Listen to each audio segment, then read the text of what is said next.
Sirika. Robert Kwesiga and Scovian Cimentari is a couple living in Bulamu village, Gaza Town Council.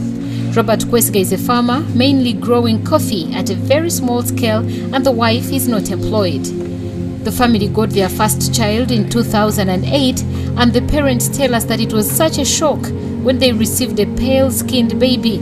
It took them months to recover from the news of having given birth to an albino. The couple has now 4 children, but 3 are albinos. 1 kid is dark-skinned, just as the parents. Both parents tell us they do not have a history of albinism in their families, and they still question themselves why their children. Fiona Namtebi, a dermatologist, International Hospital Kampala, says that albinism occurs when one of the several genetic defects make the body unable to produce or distribute melanin in the body. It is basically an inherited skin disorder where you're born with a lack of pigment called melanin in your skin, hair and eyes. Melanin is basically a pigment that gives color or creates color in our eyes, hair and skin. So when you're an albino, you're born without this pigment called melanin. The mother suffers stigma from the society, which has not taken in albinism as an okay situation for a normal person.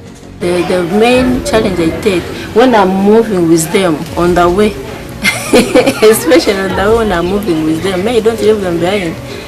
When I'm going to town, where I go with them. So when we are going somewhere, on the way we meet people, they start asking questions. How come? How 3 children who are albinos? How did you how did you make it? Can you also tell me the way you did it? I also did do it, and they get such a children. So you see, those questions are so challenging to answer.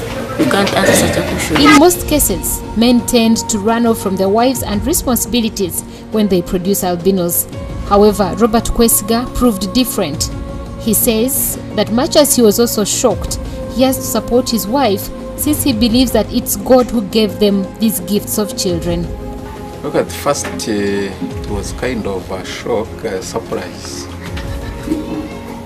But luckily enough, I was not so much worried, and because I accepted it was a normal thing. But at first you get surprised and ask yourself why and how. Elizabeth Ayebade, 9 years, Chasimile Marina Nezia, 3 years, Solomon Trump Nwahereza, 2 months. All albinos live in fear of being sacrificed by witch doctors who hunt them down for human sacrifices. This bad practice of child sacrifice, these traditional beliefs which are not true, of thinking that their body parts can bring riches, of which I don't think it's true. But okay, what is that one? If bad people come and they take them for sacrifice. What bothers the family is that one of their children, Tiffany Asimile, has a normal skin color compared to the siblings. The youngsters are so sensitive to sunlight that they need sunscreen lotion that ranges between 50,000 and 100 Uganda shillings, which the family cannot afford. Following the current heat, the children's eyesight and skins are affected.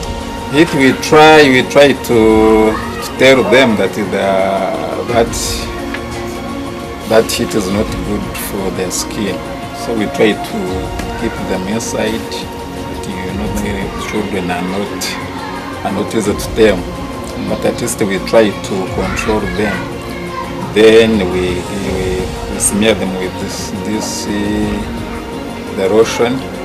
The cumulative sun exposure can cause you skin cancers, especially squamous cell carcinoma. So you have to protect, if you're an albino, you have to protect yourself from the sun rays all year through. Okay, and how can you do this? Number one, if you cannot afford a sunscreen, you have to get a wide-brimmed hat like that of the president. President Museveni a white brimmed hat whereby you cannot see through, where the sunrise cannot pass through. Also, you have to wear long clothes, long sleeved clothes and long pants.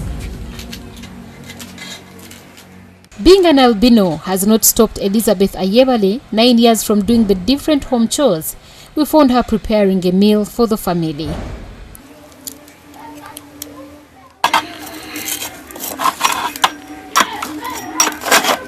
She also helped the father in poultry keeping together with her sister Marina, aged 3 years.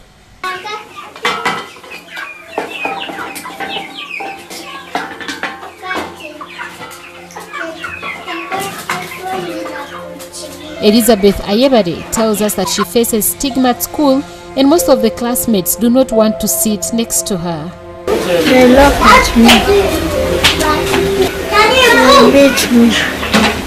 Olivia Namtebi, the director Africa Albino Foundation Uganda, highlights that the limited funds cannot facilitate sensitization campaigns in the communities about albinism and how albinos can take care of themselves.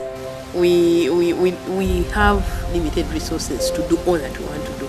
As an association, we would want to carry out outreach clinics in different locations. But again, we are limited by funds, limited by resources, basically, let me call it that. Because we have visions of going to different regions, carrying out these clinics.